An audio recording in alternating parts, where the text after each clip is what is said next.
менің аты жөнім Жексенбаева Жүрсін Шылдырбайымнамын. Мен Ақтау қаласына хирургия бөліміне келіп едім. Балам ауырып, бронхит болып, жөтел, сырыл болып ауырып қалды.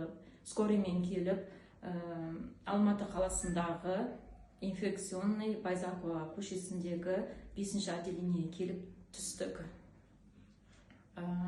Бүгін выпускіге шығайын деп жатырмыз. Біздің врачымыз Әсем Жұмағалиевна, және де медперсоналға көп алғысым шексіз.